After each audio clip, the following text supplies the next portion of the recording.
Salamat sa iyong pagpayag na pakasal sa akin. Dahil sa angkin niyang galing sa pag-arte, hindi nakapagtatakang isa si Bembol Rocco sa mga kinikilala at iginagalang na veteran actors ng bansa. Maaatim ko bang mabuhay kung alam ko namang wala na akong silbi? Pero sinong mag-aakala na sa kabila ng kanyang successful showbiz career, marami rin palang madidilim na yugto sa kanyang buhay ang pilit niyang nilampasan. Ipinanganak noong November 20, 1953, si Bembol. Pang-apat siya sa 8 magkakapatid. Bukod sa pagiging guro ng kanyang ama, isa rin pala itong basketball coach noon, na siya namang hinangaan at inidolo ni Bembol noong siya ay bata pa, bukod pa sa kanyang nanay na isa namang housewife.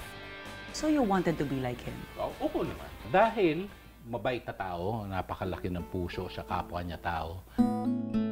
Laki raw sa isang maginhawang pamilya si Bembol.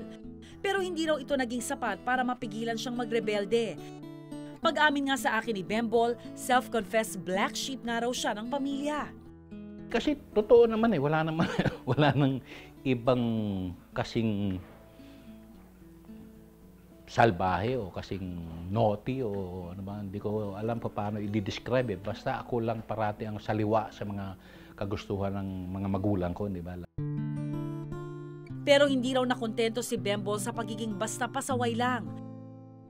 Pati kasi ang pinagbabawal na gamot ay kanya rin daw sinubukan. Kailan niyo ho nakilala yung droga na yan? Aba, batang-bata pa lang ako. Nasa high school pa lang ako noon. Iwanan mo na, tapos kung ano-ano lahat. Pambili, saan kayo kumukuha? Aba, sa pagnanakaw, sa kung ano-anong kalokohan, di ba? Sa pagtutulak, di ba? Ang paggamit ng iligal na droga, ito na raw ang maituturing na pinakamadilim na bahagi ng buhay ni Bembol. Pero dahil sa patuloy na suporta at magmamahal ng kanyang pamilya, naliwanagan din si Bembol at nagdesisyong magparehab noong 1972. Ang kagandahan doon, nagkaroon ako ng pagkakataon na humingi ng apologiya sa magulang ko. How did you say it? Anong naging laman ng paghingi niyo ng patawad?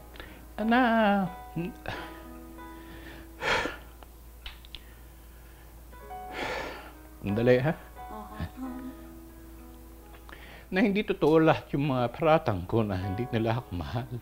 Na gawa-gawaan ko lang yun para lang magawa ko yung gusto ko. Na alam kong sobrang pahirap ang binigay ko sa kanila. At sa mga kapatid ko.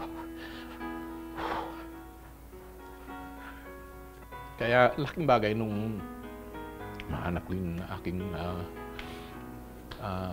tamang daan, diba? Doon ako nagkaroon ng tiyempo para masabi sa kanila. Matapos ang 16 na buwan, tuluyan ang nalampasan ni Bembol ang pagkalulong sa droga. Malaki ang pasasalamat ko sa Panginoon. Hindi perfecto, pero pwede na. Sa ngayon, mayroon ng 5 anak si Bembol. Ang 2 nga sa mga ito, ang kambal niyang sina Felix at Dominic Rocco, na sumunod sa mga yapak niya at pinasok na rin ang mundo ng pag-aartista.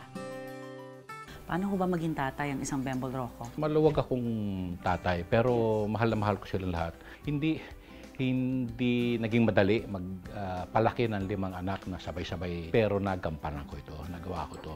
So, masaya man sa kanyang buhay, may isang bagay na dinaramdam si Bembol ngayon.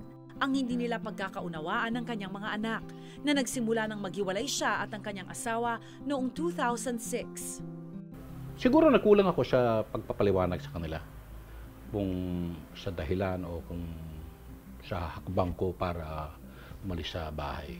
If you have a message for them, ano po iyon? Sana lang magbukas puso sila. Sana bigyan nila akong pagkakataon. Sinubukan naming hinga ng interview ang kanyang asawa at mga anak, pero tumanggi silang magpaunlak. Yang problema, binibigay lang yan ng Panginoon sa mga taong may kaya. Kaya, huwag mo hindayin yan.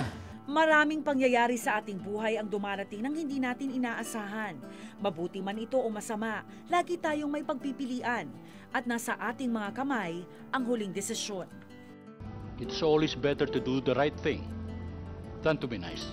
Anong aral ng tunay na buhay ni Bembol Rocco? Maniwala sa Panginoon. Mahal sa kapwa. At mag-enjoy sa buhay. Di ba? Hanggang malakas pa.